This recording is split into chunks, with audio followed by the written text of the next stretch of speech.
Thank you guys. Really appreciate everybody for being here today. My name is Jesse Stoddard, and we have this really cool presentation for you and discussion. And it's about practical social media for restyling businesses specifically, not theory and not chasing every trend. And the goal is pretty simple. So how do we use the work already happening in the shop to earn attention, build that trust that we need, create more conversations with the right customers? And I'm joined by a really cool panel, Jessica Crossman, Rachel Keenan, Hannah Neal, and we're going to keep this practical and panel driven. So I'll introduce each idea, and then we're going to bring in the panel in for real examples and perspective and opinions. So you guys get to hear not just my point of view, but everybody else. So before we get into all these strategies, I'm going to have everybody introduce themselves. And the panel, we chose this panel. I chose this panel because social media is not just one department or tactic. It touches marketing, it's sales, customer trust, reputation, and the way the shop shows its work. And so Jessica, Rachel, and Hannah are here to bring different perspectives on what actually helps shops show up better, communicate more clearly, turn attention into that action that we want. And so if you guys don't mind, I would love it if you could go around the room and introduce yourself briefly and share one thing maybe that you see working right now for Restylers or local service businesses related to aftermarket on social media. And why don't I start with Rachel, and then I'll go to Hannah and then Jessica. So Rachel, if you wouldn't mind, I'd love to hear from you first. Sure, no problem. Hi, I'm Rachel Keenan. I have been working within social media, specifically with Restylers, for a little over 15 years now. I'm based out of Ormond Beach, Florida. And one of the things that I absolutely love about social media is just really watching individuals' pages grow when they're showing up and they're being consistent with their content. And what I've been seeing with a lot of the Restylers lately, and it's working really well for them, is those front-facing videos, those talking head videos, showing the people behind the business. If you know me, you've talked to me, my biggest spiel is showing the heart behind your business. And I love when Restylers do that because you see it work and it resonates with the customers that they are targeting, because they're going to trust the people that they see on the screen because they're the same people that they see when they walk in the shop. So that's what I love most about social media, and that I see working really well for them right now. Thank you, Rachel. I also want to give you a shout out. She does our social media. It helps us with our clients and also helps with all of the SEMA councils and networks. And so she's super involved. Thanks for being here. Appreciate it. Next up, we have Hannah. Hi, everyone. My name is Hannah, and I am a part of a couple of different businesses. So I'm a part of Automotion Customs, which is my dad's restyling shop. And I've been a part of that since I was a little tiny baby. So I'm a restyler at heart. Recently, a couple of years ago, my dad put me in charge of our marine side of the business, which is Motion Marine Customs. And that business is 100% online sales. So it is driven through and through by social media. So I've had to learn some different tactics, not just in the restyling industry for social media, but also to be able to sell online. I won't really get into a lot of that today, but it has made my dad and the automotion team actually hire a full-time social media manager for over here, because he saw how important the social media was to growing Automotion's company as well as Motion Marine's company. One thing that I think is important for a shop owner to do, along with Rachel literally stole mine. I was going to say face videos, like get on, show your face. You need to find one person that is good with being on camera and just will consistently do those videos for you, even if it's not the owner, because I understand that some of you may not want to do that for yourself, and that's totally fine. I would say the one thing that I would say, photos keep your followers and videos get you the eyes and the new followers. So that's the one thing that I've seen working lately. The photos are always going to attract the likes and the comments of your longtime audience, but the videos are really what's going to get you the new clientele. Awesome. Thank you, Hannah. That's so great. Appreciate you being here today. We're really lucky to have you. Next up is Jessica Crossman. Hi, all. I'm Jessica Crossman. I am with Boston Truck and Van in Boston, Massachusetts. I've been in the auto industry for a little over 25 years, and I am super lucky to work next to Jesse and Hannah and Rachel when it comes time to the content stuff for SEMA Pro. I'm not sure if they mentioned it, but face videos, no, that is the way to grab everybody's attention.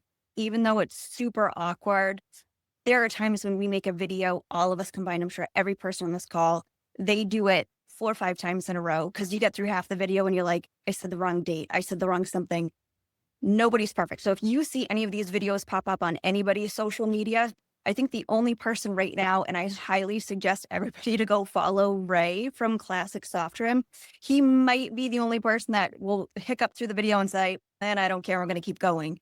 It's so real, which is a great thing. But we like to add the photos. Before and after content is huge, right? Because the end result is perfect. But until you can see what it was before it got there, it kind of tells a whole story instead of just the ending. So do befores and afters, throw some videos in there, and be okay with making fun of yourself and your team. And they have these trends for reasons, these TikTok trends.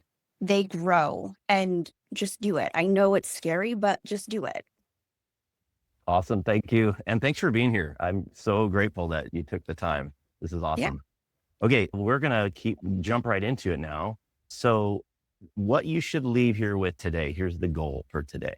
The purpose is we want to make sure you don't need to master every platform. I don't want you to feel overwhelmed or turn your shop into a media company overnight, right? You just need a simpler way to decide what to post, why it matters, and what action you want it to create.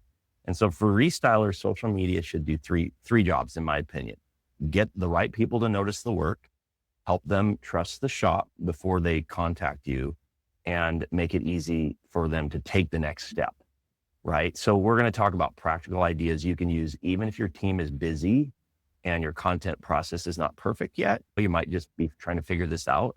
And a question for the panelists here: when a shop says, we know we should post more, but we don't know what to post, where do you usually tell them to start? Who would like to take this question first? Anybody? Yes, Rachel. I would say walk out your shop door, because you're working on projects right now. Look at Hannah. Hannah's sitting in a shop. Directly behind her is content happening at this moment. So if you have something in the shop and you're working on it, that's your content. Love it. Hannah or Jessica, anything to add on this one?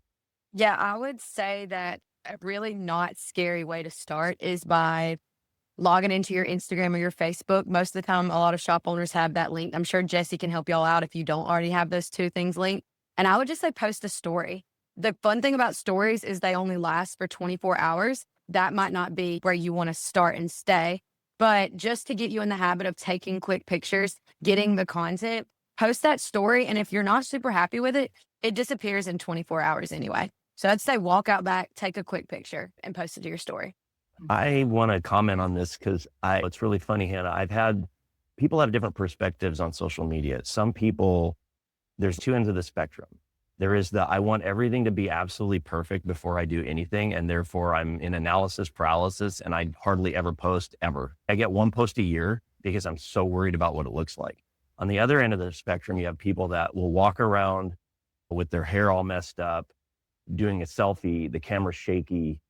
You barely understand what they're talking about, and they're posting every 5 seconds. So you have this range of where somebody who doesn't care what it looks like, they're posting massive quantity of stuff, and it may not always be quality. And then you have other people that are so worried about quality that they never post. And so what do you guys have to say about that? Because there's got to be some balance there, right? If you never do anything because you're worried about it being professionally produced every second, then you're not going to have that authenticity either, right? I would love to hear what you guys have to say about that too. I was just having this conversation with somebody about, she was told to clean up her social media. So she does step class and Zumba class. So totally outside of the Restylers, right? Although we could all afford to join one of those classes a day or two. But somebody had said to her, it's so unprofessional the way that you do some things. And she's like, nope, it is me and I am real. And that is the one thing that I need to do. So again, if you hiccup through it, it just shows that you're real and you're not very staged. You didn't practice 500 times. I think it means more, especially when it comes time to social media and being out there with especially your face and not just static photos. Okay. Because I need to see that, I'll use Rachel, for example, that Rachel makes mistakes, or Jesse, you make mistakes, because it's like, all right, how did they do it? Why did they do it? And how do I bounce back from it? I love it. Great. I just really fast on that topic. Sorry, Jesse. Yeah. My dad, I don't know if we have any baseball fans in the house, but my dad used an analogy. So think of like a home run would be like the best social media post you've ever had. And I don't know if you've ever seen a baseball game where nobody even was trying to bunt or nobody was trying to get base hits, where everybody was going for home runs, right? So that doesn't happen. You have to have a good mix of a couple of bunts, a couple of home runs, and to win a baseball game. So the way that I tell business owners that is, don't try and go out when you're trying to hit too many home runs. You're just going to swing for the fence and strike out. If you try and just bunt your way around the bases and just post too many little tiny posts a day, people are going to get sick of it. So think of it like a baseball game. You're going to try and mix it all in. And I try and set a cap on mine, where I try and have a goal, maybe 1 or 2 posts a day to start off, or maybe 1 post a day, or maybe 3 posts a week, like whatever that means for you. That way you're not posting way too much, or you're not saying one way or the other on the spectrum. Hannah, first of all, Hannah gets extra points because I love sports analogies, especially baseball. So you get 2 points. Hannah's now in the lead. Noah, thank you for warming up our chat. If everybody out there who's live right now, if you could put a 1 in the chat, if you can hear us, you're present, and you're excited to learn about social media today, I would love to see the chat warmed up. Also, it's a great place to put your questions. You have questions or comments, you can put that. But if you can type and find the chat button, great. Thank you, Joseph. Appreciate it. Awesome. Josh has the ability to type. We love Josh Polson in the house today. I don't know if we're going to give him the floor, but we are going to show a picture. We're going to show a video of him at some point. Should we do that now, Rachel, or should we wait for our next slides? If you want to bust it out, let's bust it out. All right. Actually, thank you, Josh Ulrich. Appreciate it. Before we talk about what to do, we'll get to that video. I'll make everybody wait for it. But before we can talk about what to do, we need to name the mistake that keeps a lot of strong shops from looking strong online. So we're going to go. Thank you, Kevin, for the 1. All right. Here's the next topic. What most shops get wrong about social media. This is a fun one. Okay. So a lot of shops are already doing impressive work, right? But their social media doesn't always show why that work matters. They post when somebody remembers it, or they post a finished photo with a generic caption, and then they wonder why it doesn't create more conversations. So the better question is not, what should we post today? Although that's not a horrible question, but a better question would be, what would help the next customer feel confident enough to reach out? That could be proof, like a process clip, a customer question and answer, a story behind the job, a simple explanation of what the service actually does and what it is. And let's start with you guys with the panel on this one. What's one common social media habit that makes a good shop look less credible than it really is? What are the mistakes that you guys are seeing? And Rachel, why don't you start? So what I'm seeing a lot is we all love AI, but it's going to an extreme with some of these images and these posts that are going up. I know that there is epic work that's being done in these shops. And sometimes these images that will come out, they get doctored too much and they look too perfect, or they're trying to put these vehicles in a different environment and it looks so fake. Or they've created these banners off of chat just really quick to throw it up just to have something that's posted. And it's just, that's what it looks like on every single post that's being scrolled through. So the authenticness of these shops and the people and the work they're working on, it just gets drowned out by all this perfection. When the average person's looking at it, it's like, I know that truck doesn't look like that. Or sometimes they don't even proof the work. They'll go and they'll alter this truck and Toyota is spelled wrong, or Chevy logo is on a Toyota vehicle. And you're just like, oh, please stop the madness with that. I didn't know the letter B was in the word Toyota anywhere. Yeah. Toyota. That's really good, Rachel. Yeah. How about you, Hannah? Do you have anything to add on this topic? Yes, I would say a lot of shop owners, the first thing that they do wrong is they'll get started and then they will get frustrated because they're either not seeing the results immediately. And there's not really there is if you work with Jesse, but there's not a ton of ways for a shop owner, if he just starts right now, to categorize, like, did this turn into a sale? Unless you have your salesman down there asking every single customer, how'd you hear about us? How did you hear about us? So they'll give up. They're not posting consistently. They don't set a plan in place for, say, a month, or maybe they don't have the metrics in the background to see if that actually is or isn't working. And that's something that you absolutely cannot do, because if you post once every 3 months, I'm not going to want to follow you. Even if you post once a week and it's really cool, I'll follow you over that. But once every like 3 months, can't give up. Good tip. How about you, Jessica? What do most shops get wrong?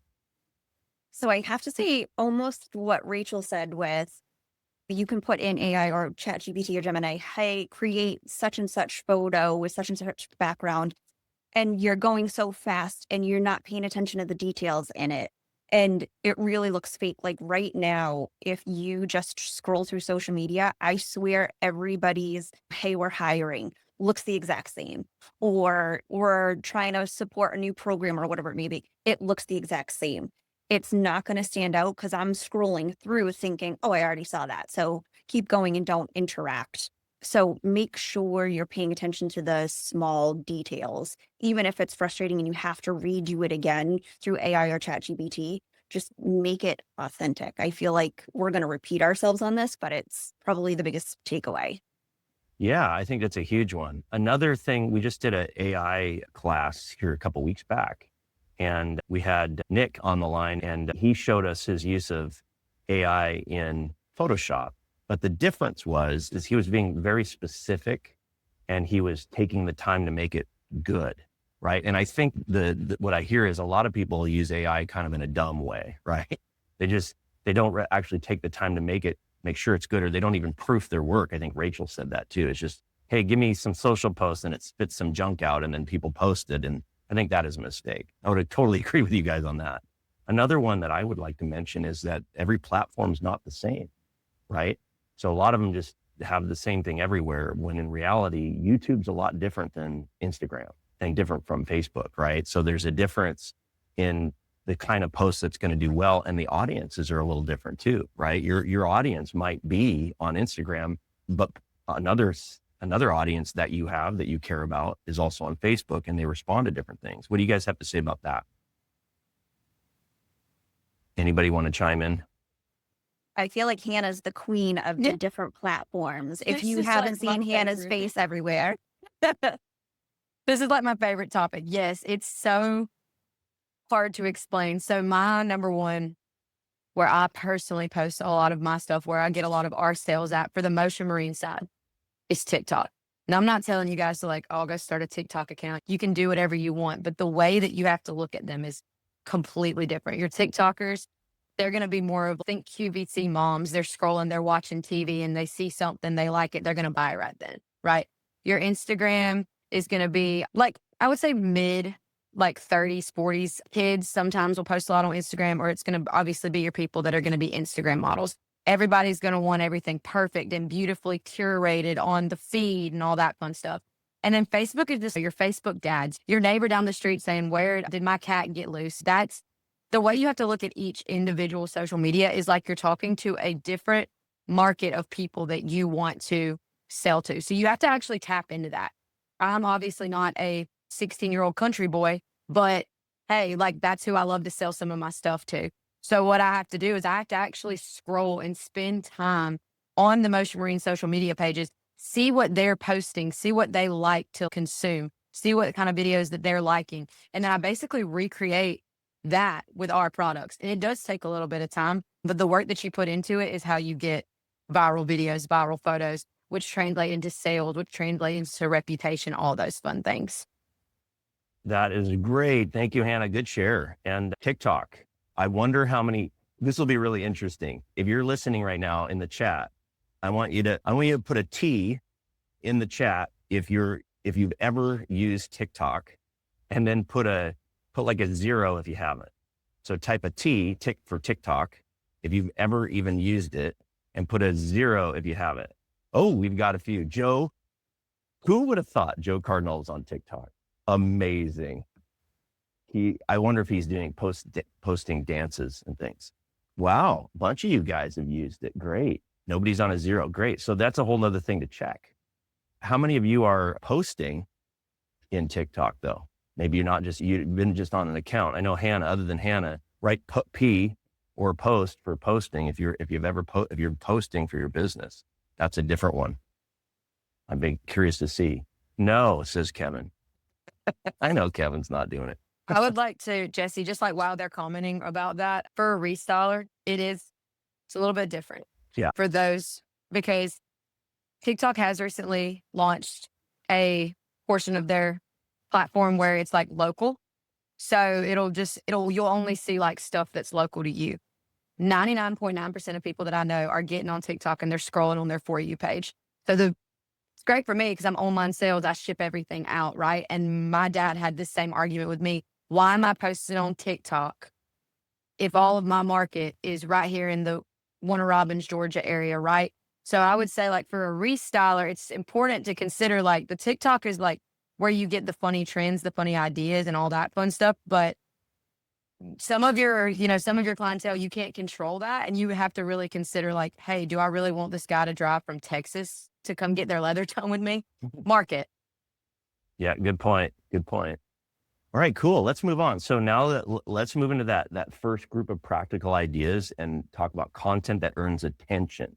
So first we got to get their attention, right? So restylers mostly have an advantage that many businesses would love to have. This is what I like about this world is that the work is very visual, right? So a vehicle changes, a customer sees a result. So there's movement, there's process, there's contrast, and a finished product. So it's a lot more fun and easy compared to if we're all CPAs trying to sell accounting services. That'd be tough. So that means the shop doesn't need to invent content from scratch, right? The content's kind of already happening in the bay at the delivery of the vehicle, in customer questions and in the details of the install. All that's content right there. So the key is to capture it clearly and make it easy to understand. And so most of us are already thinking about before and after pictures and video. That's important. Walkarounds, those are big. Time lapses, another great idea there. There's the reveal concept where you're revealing something new. In progress clips are okay too, right? And that all help people quickly see what you do. Those are really good ones. So video is still one of the strongest formats to reference, to use for us. So there's a report out, I think it's called Wise Owl or something. I can't remember the name of this company exactly, but 91% of businesses use video as a marketing tool, and 85% of video marketers say video helps generate leads. In other words, everybody knows now pictures are good. Pictures still have their place, but video is huge, right? And so what kind of simple visual content do you think restylers should capture more often? What's going to get attention? Who would like to take this question? So for myself on working with some of the restylers, Jesse, just from what I've seen, I'm sure Hannah and Jessica are the same as well with their shops, is that when it comes to the content for video that I've seen work really well is the shop walk videos. I'm sure you guys have seen those with some of the restylers. And that's really easy. If you have a guy from the shop or someone who doesn't want to be on camera, but he can be your shop walk guy or girl, having them basically just walk around the shop and they are on audio saying, this is what's in the shop this week. And a video is produced. And that one video, you could feed on that for weeks because no one knows that's in that shop a week ago or a month ago. And you could do full walkarounds of every single vehicle in that bay and then be able to put audio to it. You can throw it through CapCut and have different transitions there are going to be so many different ways you can take that one video that maybe took you 5 minutes for that week and you can feed on that forever. Some of the other videos that I've seen that worked really well is time-lapse videos, of course, in progress videos. And I'm a big believer on just get some cheap microphones and clipping them on the person's shirt. If you've got the person talking, or if you're taking a video of someone maybe doing a wrap, or they're working on trim, maybe take the microphone and clip it on their glove. And you can feed off of the ASMR sound of the knife that's going down with the tint or with the wrap. There's so much you can do with just that shop walk video and some cheap mics. And of course, there's other restylers I work with that we have to send them links for stabilizers because they can't for the life of them walk really smooth. So just put your phone on a stabilizer and it's real smooth. And like I said, 5 minutes for that week and you're golden on being able to take as much as you want off of that for video content. I love how you said ASMR in somewhere in one of those sentences. That was really funny to me. But you're right. No, seriously though, that's what that video is gold because it could be cut up into lots of little pieces and used over and over again, right? That one piece of content. Excellent.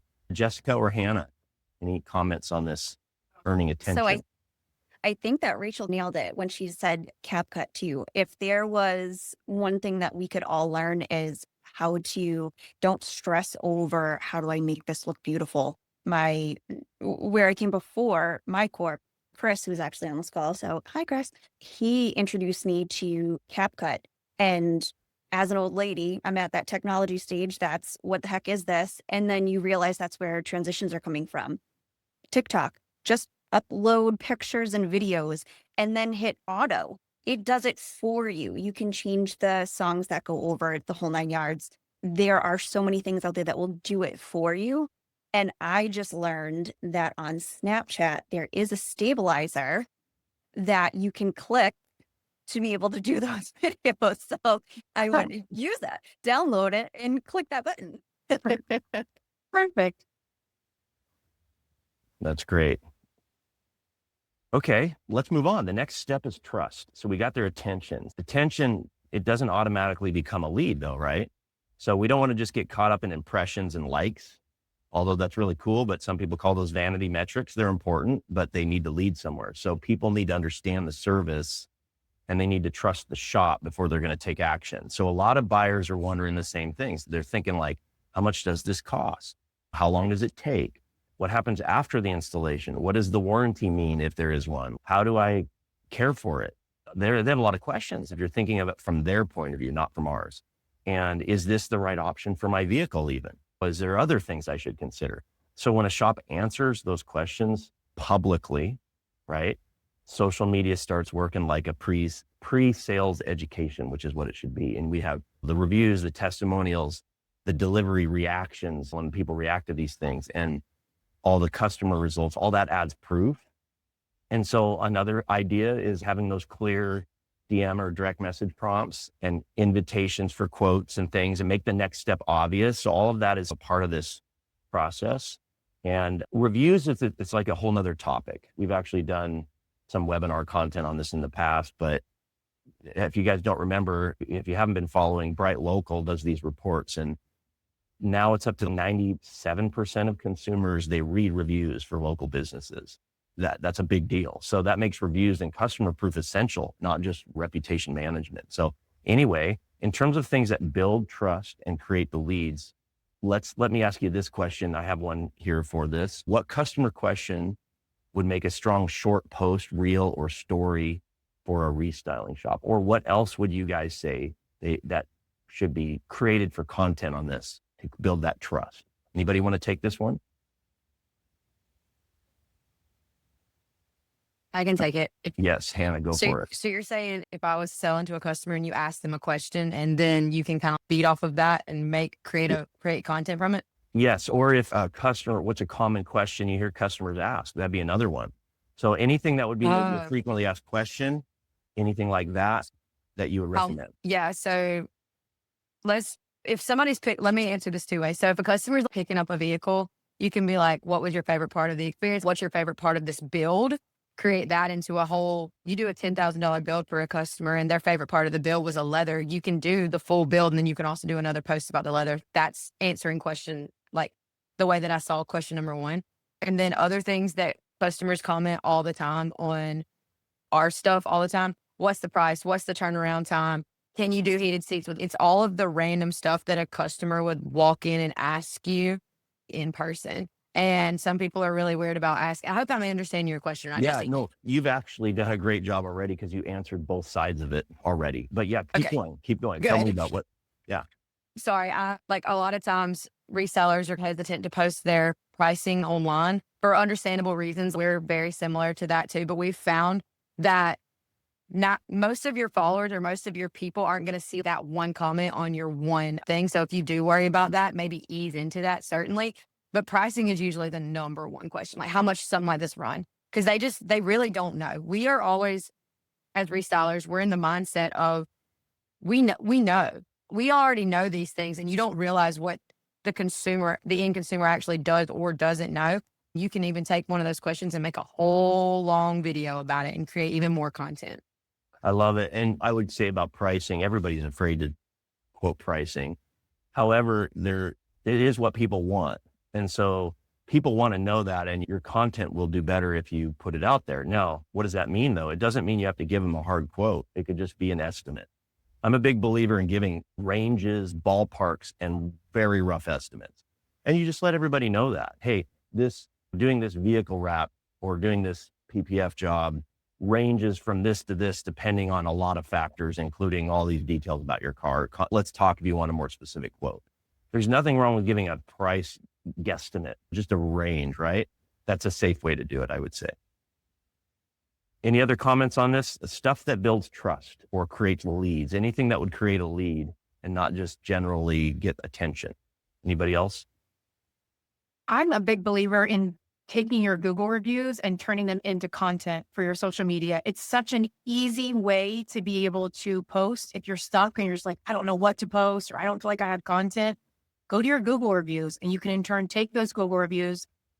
Don't just copy and paste it. You can go into things like Canva or PicMonkey. There's so many different softwares that you can go into that you can take a template. You can take that review, you can copy and paste it and make it look nice, and then reuse it as content on your social media. And then within the caption of it, thanking that individual for taking the time to leave you that review. Because maybe Joe on the street is looking to do something for his truck. Maybe he didn't look at your Google reviews first. He landed on your social media. Now he's not only seeing what you can do, he's also seeing reviews from individuals that actually have worked with you, and you can see it on your social media too. I love that, Rachel. That's so good. And if you happen to still have the before and after pictures of that job, you can even put them together, right? Make a little case study out of it, the story and the review. That's really good. That's very cool. Okay, let's move on to the next one, unless anybody else has another thing to add. We're doing pretty good here. Now, this is where we talk about one reason that social media gets overwhelming is that shops treat every platform like it needs the same content in the same way. And Hannah already talked about this. We went a little bit into this with the TikTok conversation, but it's not just that, it's all the platforms. And it usually creates more work and less clarity. So this can be tough. This is a tough topic because it could take a lot of time, right? But one way to do it is you could give each platform a job, right? You could think about Instagram can function more as your visual portfolio. Hannah talked about that earlier, how it's very, everybody wants it looking beautiful. Facebook can build local familiarity and community, and there's groups and other things going on Facebook like that. And review visibility, like Rachel said. Maybe TikTok, Reels, and YouTube Shorts can help with discovery, just getting attention. And then another one we haven't even talked about, but it is technically part of social, is Google business profiles. They matter because a lot of buyers check that when they're closer to making a decision. They go there for your reviews, and they also go there to find more information about your shop. And Google business profile has an area to make posts, which is similar to social, right? And the point I'm trying to make is not to try to be perfect, like everywhere perfectly all the time. It's hard. The point is to know what each channel is supposed to do in the customer journey. I will give a shout out to Automotive Concepts because we're looking at something that they did really cool. They don't post the exact same content everywhere. They give each platform a different job. So that's an example. I know you guys have other examples too. Like on Instagram, they're using real fast-paced reels, and it showcases the visual transformation of a vehicle. I wonder if I can even share this. I wonder if it'll pop up. If I can, I will share my screen. It may or may not. I'm going to give it a shot, you guys. I'm going off script. What is he doing? Going to be scary. We're going to try this. All right. Let me know if you guys can see this screen here. Am I up? So this is something interesting that I thought was fun. You can see all the different things they have going on in here. I'm not going to play them all here, but they grab attention and they stop the scroll with some of their videos. You can see they add captions to things, and I don't have the audio turned on, but you can see here, look at, he's interviewing. He's interviewing somebody. They're going back and forth, a couple different clips. It's funny, kind of fun. There's always a little bit of in fun. It's not always laughing, humorous, but it's in fun. And there's some fun parts of it or funny things in it. And you can see that people, this is just a post they just put up, and they're doing a lot of fun, they're getting results from that. Do you have to have every post like this? No, but I thought that was an interesting one to share. Another one that I will throw up on the screen, or another platform here, is, where did I put this one? The old Facebooks. Was it Facebook Dad? Is that what you called me, Hannah? I think that's what I got called earlier. So yeah, we have the old Facebooks here. And then if I go to, let me find Thema Pro. We're just looking at this one. So thanks to Rachel, this looks a lot better than it probably would otherwise, right, Rachel? So we have the SEMA Professional Restylers Organization has their own page. And you'd notice that there's a lot of photo posts with some captions, but then we also have a video here. Let's see if I can find that. Let's scroll down a little ways. Look at this one. Oh, what's this? So we are going to talk about Josh for a minute. Can't get away from him. All right. So we have Josh Polson. Tell us about this one, Rachel. What is going on here? So what's really amazing about this specific video and what really any restyler can do is Josh went out into the shop. He had one of the guys record him as he was talking specifically about this topic in front of a vehicle. But how you can spin that for a restyler is that it only took less than 5 minutes. The video is less than 30 seconds. But he went out. You can talk about the different vehicles you've got in the shop. That can be part of your shop walk. He immediately got everyone's attention because he did the clap at the beginning and said, okay, guys, this is what we're going to talk about. It was less than 30 seconds. The camera panned, so it kept his attention. Captions were added. And then for this specific video, he was talking about a specific vehicle that he had in Pro Cup Challenge last year. So then to also keep your attention, you've got the icon that goes across on that portion there. But that video itself, Josh can tell you, I'm sure it took less than 5 minutes to shoot, less than 30 seconds to watch, but this video currently has over 10,000 views. And you've got a call to action to a specific site. So what's really amazing about that is that anybody can do that. Any shop can do that. If you've got someone that can hold a phone steady and they record that video for you, like Hannah and Jessica and I were talking about earlier, you can drop that into CapCut. We can add captions. We can add some different transitions that are in there for it. And then there's your content. It's pretty sweet. Very cool. Thank you for that. That's awesome. How about one more thing? Let's do one more little share here since I'm on a roll. So I was talking about automotive concepts and the Instagram and how it's fast-paced reels and it's grab attention. But on YouTube, a little different. They're slowing things down with walkthroughs and build videos that explain the products, the installation, or the whole story behind the project. So it's more of the goal is more education and trust, not just attention. And YouTube is very different. YouTube is, you guys realize it's the number 2 search engine after Google, right? There's a lot of people on YouTube. And what's interesting about it is people they'll spend more time on it. Was posted 7 months ago, has over 1,000 views, but the views are different. If you get a view on Instagram or Facebook, it's a little easier because people might only watch for 3 seconds, right? When people go on YouTube, they'll binge content. They'll watch hours of videos. So it's a little bit of a different quality, but they're adding more of that kind of stuff that takes more attention. It's just different, I guess is my point. So anyway, back to the panel. Which platform do you guys think is easiest for restylers to use well? And which one is most often misunderstood? Anybody have a comment about that? So we're talking about platforms and which one's used for what? Who would like I to feel take like this Instagram question? is probably the easiest. In my opinion, I want to say that's going to be the easiest. I think the hardest for me personally, would be YouTube, because all of the stuff that we go through is quick. You want to make sure that you're grabbing somebody's attention because you think you only have a certain amount of time. And as you just explained, YouTube, they'll sit there and just binge it for quite some time. So I think it's just going down towards what audience you really want to cater to. And I think if we're talking about back towards one of the earlier slides, I think one of the worst things that we could probably do is try to perfect Instagram, Facebook, TikTok, YouTube, Google, all of it at once. It's not going to be good. So start somewhere. And I would say Instagram would be the easiest one. Great. Okay. Anything else, Hannah or Rachel? Just going on with Jessica's on, if you want to start with Instagram, that's great because then you can sync up your Facebook and then whatever you post on Instagram can go to your Facebook page. So that if you're starting out from nothing, that can at least you can tackle 2 channels at once if you're perfecting Instagram, and you can just have it going to your Facebook page until you decide, okay, this is how I want my content on Facebook to be. This is how I want it to be on Instagram. You can link those for that time period. How about Hannah? Do you agree, or would you say everybody must immediately go to TikTok right now? Start on No, TikTok. I agree with that for Restylers for sure. Facebook and Instagram are going to be the way to go. Like Rachel said, they're linked together in their local markets most of the time. Got it. Most of the time. I don't want to lie, but most of the time. Okay, great. Let's move on to the next one. So this building campaigns around seasons, services, and buying moments. This is my favorite one. This is actually where it feels a little bit more promotional and advertising and marketing. And it's a little bit more about lead generation because it's cool. So good content is not only about what the shop wants to promote, it's about what the customer is already thinking about. So seasonal and service-based campaigns work because they connect the service to a real moment. So for example, summer heat. We're approaching the summer heat, right?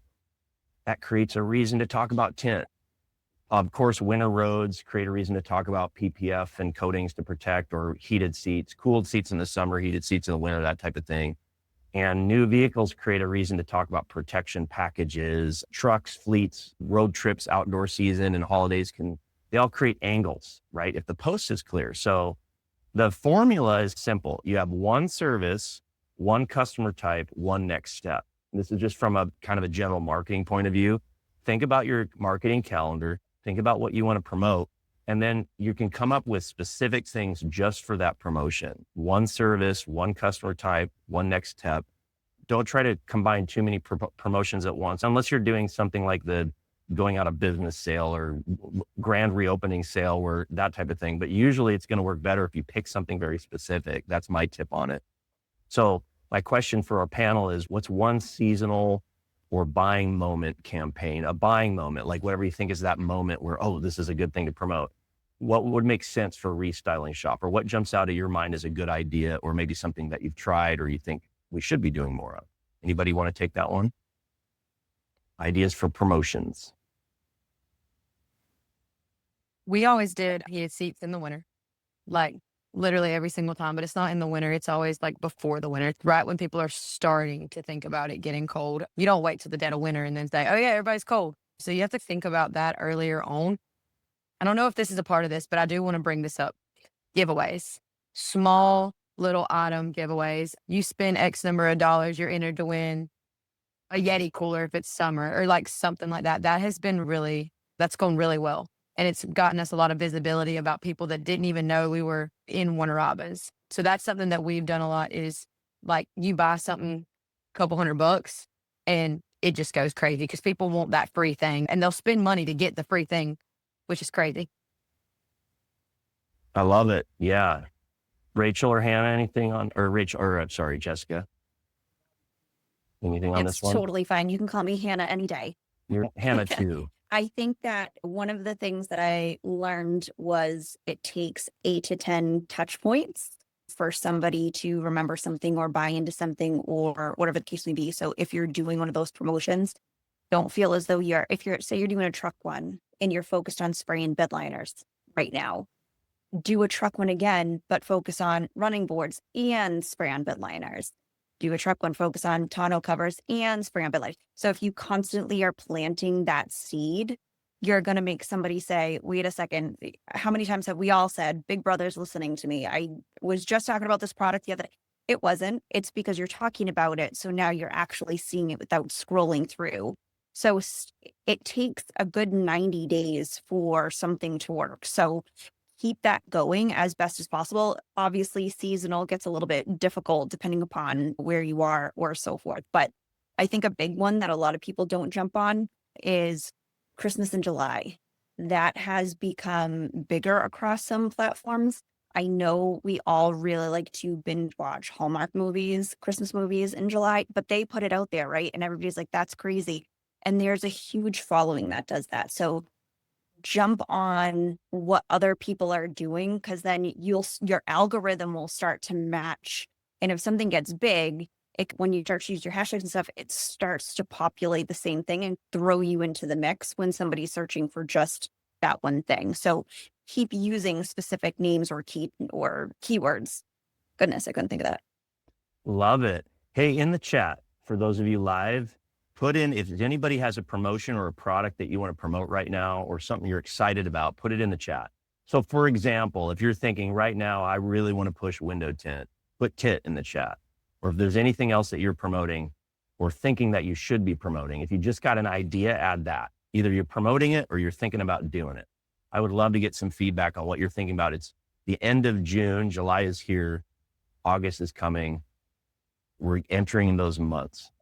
And while truck caps, good. Okay, very cool. While everybody's posting there, I'm going to share something different. There's a post that I found that I thought was interesting. This is not a client. This is nobody I actually even know. This is and Hannah with the 4th of July. Thank you. America's 250th wraps for Josh. Oh, by the way, Josh Orich says wraps. Here's an interesting post that I found. It's actually an older post, but I really thought it was pretty well done and simple. This is a company with a handle Lifestyle Customs out in New York. And you'll notice that it says, DM us today to claim your $2,000 wrap special, holiday wrap sale now until New Year's, full car wrap starting at just $2,000. Choose any color or finish, matte, gloss, satin, chrome, and more. Premium materials, flawless installation, limited time offer only at Lifestyle Customs, their address. It's not the most amazing thing in the world, but you'll notice he gets on camera. He is right at the top. It says looking for car wraps in New York. So it's very specific. And then he's talking about the deal. It's a very short video and not bad. It got 377 likes, hearts. People are adding comments. It's been reshared. Not a bad little post for somebody that's trying to promote wraps. It was just this one-time sort of wrap promotion, not like they're trying to do this constantly, but it's just getting on camera, quickly throwing it together. Not a bad way to go. I don't know if you guys like this one or not. I just thought it was an interesting example.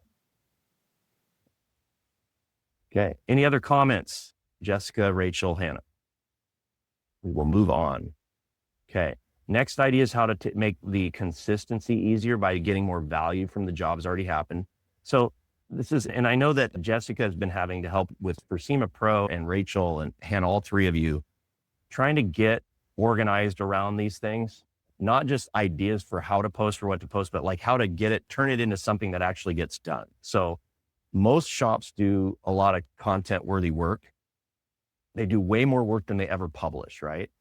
The issue is not always the lack of content or ideas. It's the lack of simple repurposing habit. And Rachel, you talked about repurposing earlier with the walkthrough. So a finished job can become a short video, before and after carousel, a few story frames, a review or a testimonial request, a quick FAQ. It could even turn into emails or ads that you make to go along with your social post. So what we're talking about is how consistency becomes more realistic. You're not starting from zero every week. Documenting your work, reusing it in smart ways. Maybe an example, think about one tint, PPF wrap, or ceramic coating, or any accessory, just a job that you did this week. And if you captured 3 clips and 2 photos or something, how many useful posts could that become? So my question for the panel is, what part of a normal job do shops forget to capture that would make great content later? Who would like to take this one?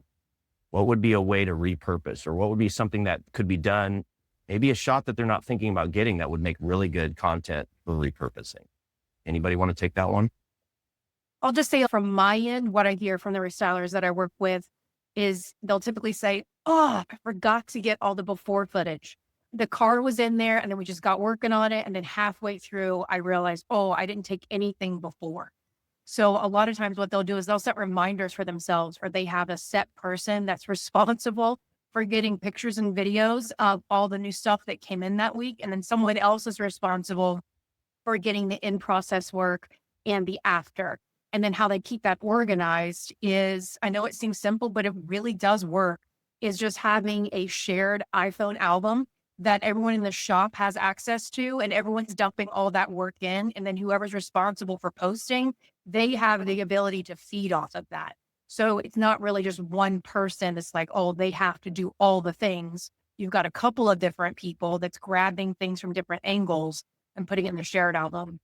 And then one of the restylers that I work with, it works out so well, is if you've got someone that's standing outside the shop bay or outside the garage, and you've got the vehicle before pulling into the garage, and then once it's finished, you've got it pulling out of the garage. That makes for such an awesome easy transition video that you can feed off of with that too. Same thing with your walk arounds. Do the same walk around of the vehicle before and then the same walk around after.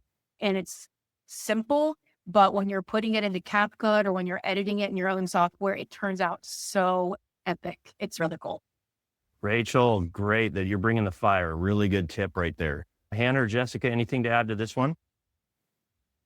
I was going to say the same thing that Rachel said with the in and out, the backing in and out. There is a wrap company that is on TikTok that every single time I see one of these videos, I stop and look at it because I'm like, whoa, what color is going to happen now? Even though they show the color at the beginning of the video and you know what it's going to turn into. But just to see it and the transition is so smooth. But ask for help. One of the things that I have learned is Jesse's got a great idea. Rachel's got a great idea. Hannah does. But when you put all three brains together, you come out with something awesome. If you're having a moment that you can't think of what to post online, or you're like, oh, I feel like I'm doing the same thing over and over, ask somebody around you, hey, what would you want to see? If you are a consumer for your own business, what would you want to see? Boston Truck and Van, you're a consumer getting a vehicle upfitted. Is there a certain product that you would want to see? Is there something that you're tired of seeing that we've posted all the time? Ask them. They're going to give you your opinion. You just can't get for getting the critical feedback. That's awesome. Great. Okay. We're going to enter the lightning round just for time here. We're going to go through these slides a little quicker, and I'm just going to have one panelist comment on each one at the end there. We're not in a big hurry, by the way. We can go a little longer, but I just want to make sure that we get through these, and there's some good points that we want to make at the end. Now, this is about what a winning restyler content usually includes or should include. So it's not always the most cinematic content. It's clear, it's credible, it's specific, it's easy to act on. My point of view is that for restylers, the best content usually tells people what service they're looking at, why it matters, what vehicle or use case it applies to, and then what the next step if they want something similar. So the local signals matter too. A post that feels connected to that city or that region, or the dealership relationship maybe, or an event or local customer base is more relevant than a generic post that just could be from anywhere, right? Who would like to take this one? When you see a good restyler post, what makes it feel trustworthy instead of just good looking? What kinds of things would you guys put on that list? Who would like to take this one? Or who am I going to pick on? I got a nod and a half hand raise. I'll take the half hand raise from Rachel. Go ahead. So for the local content, let's take, for example, Auto Editions. They're located in Columbus, Ohio.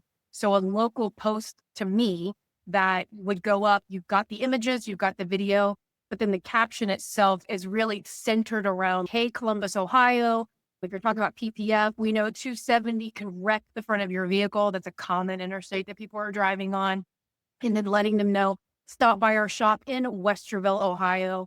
Or if it's a vehicle that they've completed and it's for a specific dealership, I'm real big on giving shout outs and thanking that dealership for trusting you with taking care of that vehicle. And if that vehicle is still on the lot for that dealership, the dealership loves it when you say, hey, Auto Editions made it amazing. Go look at it at XYZ dealership. So little pieces like that throughout the caption, whether it's on the captions on the video or it's in the actual written caption itself of the post, little things like that just really signal, oh, a robot didn't write this.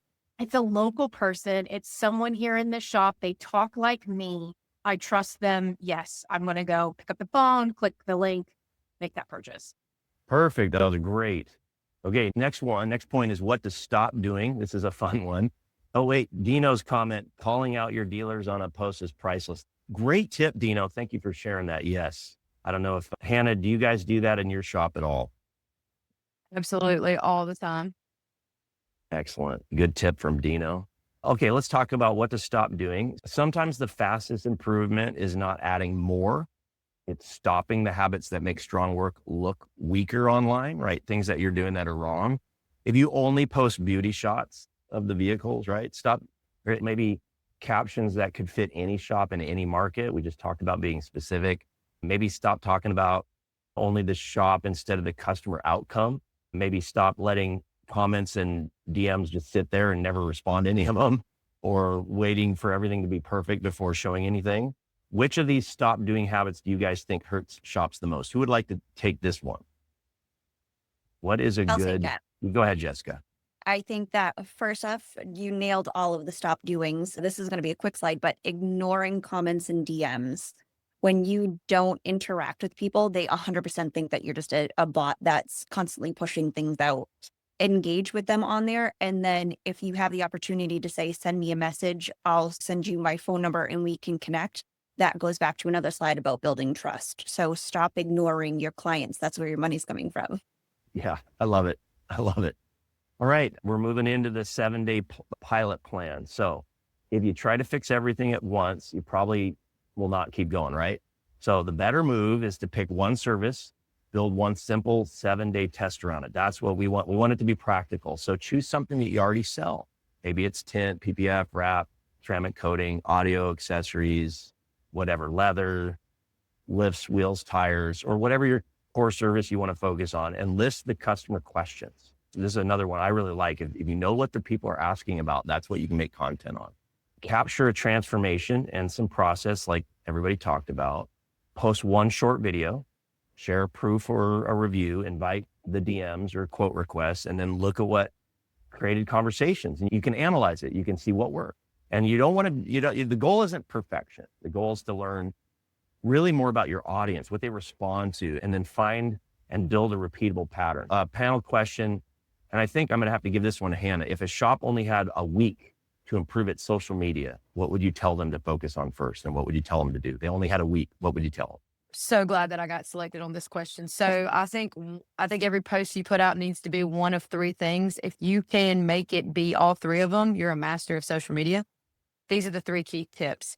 Your post either needs to look good, it needs to teach something, or you need to laugh. You need to be able to laugh about it. So it needs to look good, learn something, or laugh. So if you can, I would say if it was me and I was starting my shop brand new today, I would pick, like Jesse said, one service, and I would try and create content around those three things. Okay, what is this? This is leather, boom, you learned something. Or maybe you bring another shop person in, y'all do a little funny video with it. Boom, there's your funny. And then you do your good videos, posts, whatever. Boom, there's your look good. And you've already got 3 videos right there. That's what I would tell everybody, is that if you need to hit one of those 3 key targets on every post you do, and you'll be good as gold. At least once. I love it. I love it. Thank you, guys. This is great. Just a quick aside, if you enjoyed what you heard today and you're looking for some more help, you can contact us at Auto Style Marketing, and we can help you turn that into a system. If you're looking for a strategy, you need some support. Maybe you have nobody doing social media and you want people to help you just get started, we can do that. If you have an in-house team and you need a supplemental team with systems, we can help you there. Just let us know if there's something that you need and you can reach out and we'll help you. So we're going to end with this, kind of wrap up. And if there's any questions, and I like Josh Ulrich just left a comment, check out Robinson Truck and Tire on Instagram. Thank me later. Okay, great. We will. There's a good tip. To wrap this up, the big idea is simple. You start with real work, show useful proof, answer real questions, give people one clear next step. So the question I would leave everybody is this. So what is one service question or customer objection? We didn't even talk about that, but any one of those that your shop should turn into content next. Okay. So you can use that to get a lot of content going. So what final piece of advice would you give a restyling shop? So this is for the panel. One last thing. And if anybody has questions, put them in the chat, please. But what final piece of advice would you give a restyling shop that wants social media to create more trust and more leads, but feels behind right now? They're feeling behind. A lot of people feel like, oh man, I'm so far behind. Other people are doing better. What would you give them for advice? And I'd like to hear from everybody. I'll start with Rachel. I would say just start. Just pick one, pick Instagram, pick Facebook, pick TikTok, whatever you feel comfortable with, just start and go out and get it today. Like everyone said, if you just post a story, make fun of yourself, you're going to flub up. Some of it's going to be terrible. Some of it's going to be epic, but you have to start somewhere. So just pick one and make it a goal. This week, you're going to do one post, whether it's a video or it's an image, just start. Because if you don't, then you're just going to be sitting in the same spot you were a month from now and somebody else got your business. Awesome. That's great. Jessica, you're up next. Engage with people. So if I'm starting out and I'm nervous, I'm going to reach out to Jesse and Rachel and say, hey, what can I do to improve? But once I see Rachel posting about something, I should like and comment and share. We talk about this on SEMA Pro a whole lot. It really does help algorithms if you interact with other people, even if it's just a, hey, a good job, or if you just constantly just like it. That's boring. Reshare it. It really isn't, it's no sweat off your back. Reshare it. Show the support, because everybody is a small local business that is starting somewhere that needs the support. And the hard part that you're going to learn, which it sticks with me all the time, people that are outside your network are going to support you more than the people inside your network. So don't be let down on that. Just keep going. Like Rachel said, grab something, run with it, and go. But realize everybody's at the same part that you are. Nobody's bigger and better. They've just done something that clicked and went viral, and you're going to get there. Awesome. Thank you. Very good. Hannah, how about you? So I tell my team this all the time. Social media is like a roulette wheel. You spin something and maybe you post a video this week and it just goes super viral. And then next week you post a very similar video. It's got all the same qualities and you get 3 views on it. I think consistency is the most important thing. You keep going back to the table, you keep throwing your money down on something, you keep spinning the roulette wheel and learning from your mistakes, obviously, throughout the way. Consistency is key. Start yourself off with a goal that doesn't seem too unattainable.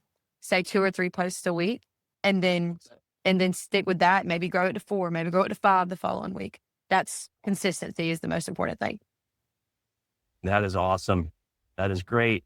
And by the way, since we had the cool share from, I think, Josh Ulrich, I will show you guys. Here is the Robinson Truck and Tire that I found. I think this is the right one. Robinson Truck and Trailer Repair. I think this is the correct one. I see Josh following them. So if I look down, all of a sudden I see these 2 boys, and I see them in a lot of the videos. You can see, just even without watching the videos, I can tell there's a lot of personality to this channel. They got the kids on there, right? And what they're doing in the shop, and they're selling merch. So very interesting. You can see these kids talking about this. Look at that. So they're doing something. They're doing something that's cute, that gets attention. So that might be worth it. I want to thank my panelists. Thank you very much, Rachel, Hannah, and Jessica, for being on today. Really appreciate all the wisdom and the great tips that you provided. Remember, if anybody has questions, you can send them to us afterward. I'm sure everybody here would be happy to answer your questions. And then you can contact us via email or our website, autostylemarketing.com. And you can follow us all on social. And I wouldn't be doing a service if I didn't say this. Rachel, Hannah, and Jessica, let everybody know where they can follow you or connect with you on social media.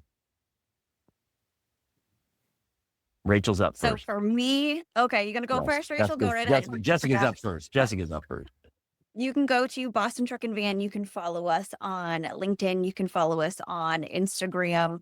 Please go and like the posts. I'm sick of seeing the same 3 people do it over and over. Go ahead and do that in small, tiny little SEMAPCC.com, because Jesse and his team has done an excellent job. And this is about Restylers, right? So go on there and look at some awesome builds from awesome Restylers and get some industry news. Who's next? Rachel, go ahead. All right. For me, when it comes to following me, I'm always behind the scenes. So my biggest thing would be follow Auto Style Marketing, because they're doing an epic job when it comes to Restylers. You're on the webinar, and I'm telling you, if you're not using them, you should. It's pretty great. Hannah, how about you? You can follow Automation Customs and Motion Marine Customs if you want to see some of the work that we do on the professional side. We try and keep those 2 really professional. This is what we do. Here's the work we do. And if you want to just see me and my life and like how I make sales for our small businesses, that's at Hannah Neal with 4 L's, because 1 through 3 were taken. So at Hannah Neal, Facebook, Instagram, TikTok, YouTube Shorts, all those fun things. I'm on social media every single day. So I'd love to chat with y'all. Just shoot me a DM. Great. And I will remind everybody that we have SEMA Pro has a Facebook group. If you're on Facebook, highly recommend you join that. We can get that link out in email. Also, we have Auto Style Marketing has a Restyler Growth Partner group that we're getting going and providing valuable content there. Those are good groups to join as well. Thank you, everybody, for being on today. Appreciate your time, and have a wonderful rest of your week. I'm signing out, and I will not be doing any more video calls for the rest of the week or two because I am in Kauai, and then I just don't want to be on any more than this. This was for fun. I just did this one because it was fun, and it's still only 9 a.m. here. So now I got to go to the beach. Bye. Bye. See you guys. Thank you. Thank you. Bye. Have fun, Jesse. Thank you. Take care.